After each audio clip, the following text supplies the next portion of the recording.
अस्सलाम वालेकुम। आज हम बात करेंगे सीबीटी के बारे में, कॉग्निटिव बिहेवियर थेरेपी।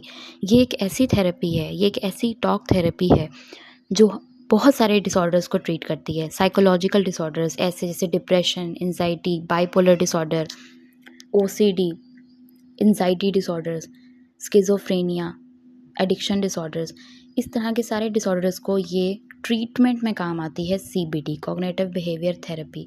ये नॉर्मली क्लिनिकल साइकोलॉजिस्ट इसको कैसे इस्तेमाल करते हैं, इसकी डिफरेंट टेक्निक्स होती हैं। टॉक थेरेपी के दौरान साइकोलॉजिस्ट उन टेक्निक्स को यूज़ करते हैं जिसके थ्रू क्या होता है कि क्लाइंट की थॉट्स में, नेगेटिव थॉट पैटर्न्स में और उनके नेगेटिव बिहेवियर्स में बेहतरी आती है। क्लाइंट जो जिस तरह एक ओसीडी का क्लाइंट है, वो बार बार हाथ धोता है, उसे बार बार ऐसी सोचें परेशान करती हैं कि मुझे हाथ धोने चाहिए, मेरे हाथ पे जरासीम लगे हुए हैं। तो इस तरह की सोचों को एक थेरेपिस्ट जो है वो कंट्रोल करने में हेल्प करता है, उनके नेगेटिव थॉट पैटर्न्स को पॉजिटिव थॉट पैटर्न्स में कन्वर्ट करता है, लेकिन बिना किसी जजमेंट के, बिना किसी दबाव के। तो सबसे इम्पॉर्टेंट कॉन्सेप्ट जो इसमें है वो है कॉग्निटिव मॉडल। कॉग्निटिव मॉडल हमें ये कहता है कि हमारे जज्बात, हमारी सोचें और हमारे रवैये आपस में इंटरकनेक्टेड हैं, यानी आपस में जुड़े हुए हैं। फॉर एग्ज़ाम्पल, एक इंसान है जो लोगों में जाके नहीं बैठता, सोशल गैदरिंग्स को अवॉइड करता है।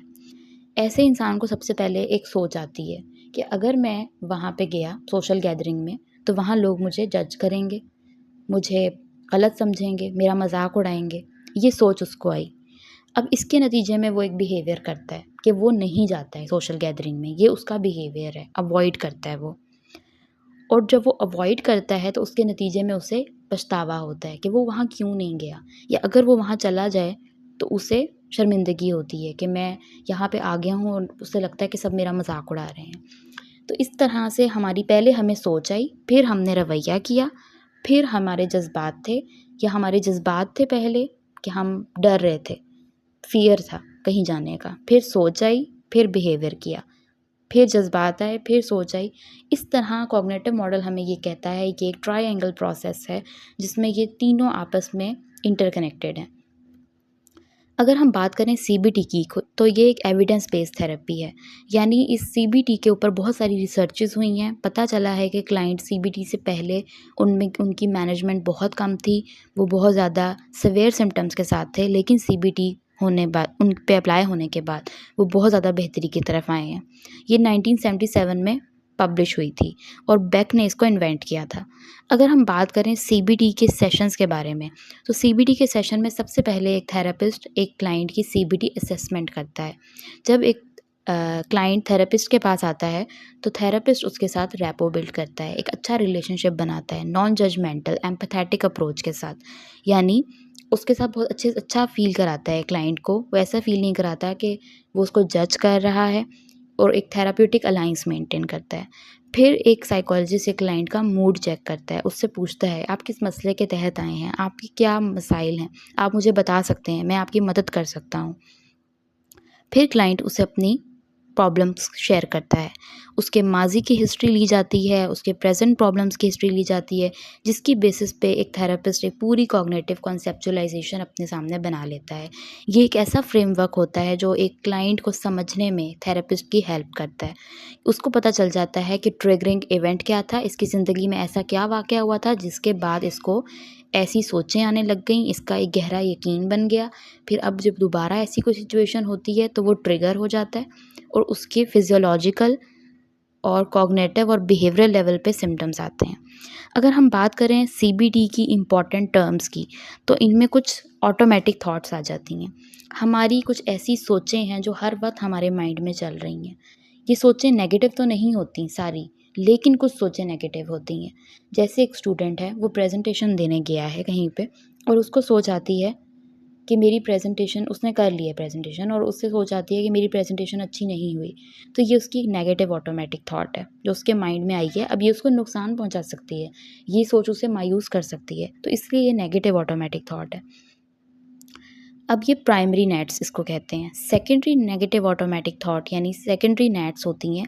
अब वो उसी पहली सोच के बारे में ही एक और नेगेटिव सोच आए उससे, जैसे प्रेजेंटेशन अच्छी हो सकती थी अगर मैं थोड़ी लाउड बोल लेती, तो यानी पहली सोच के बारे में जो नेगेटिव थॉट आती है वो सेकेंडरी नेट्स होती है। इसके साथ साथ सरफेस नेट्स भी क्लाइंट की चल रही होती है कि कोई घर में मसला था, दोस्त के साथ लड़ाई हुई थी, इस तरह की सोचें भी उसके माइंड में आ रही होती हैं। तो ये सब मिलकर किस तरफ लीड कर रही होती हैं, एक क्लाइंट को एक प्रॉब्लमैटिक बिलीफ की तरफ लीड कर रही होती हैं। जो स्कीमाज़ हैं वो स्कीमाज़ और कोर बिलीफ्स, इनका डिफरेंस समझना बहुत ज़रूरी है। कोर बिलीफ्स गहरे यकीन होते हैं, जो ऐसी सोचें आती हैं इंसान को तो उसके गहरे यकीन बन जाते हैं।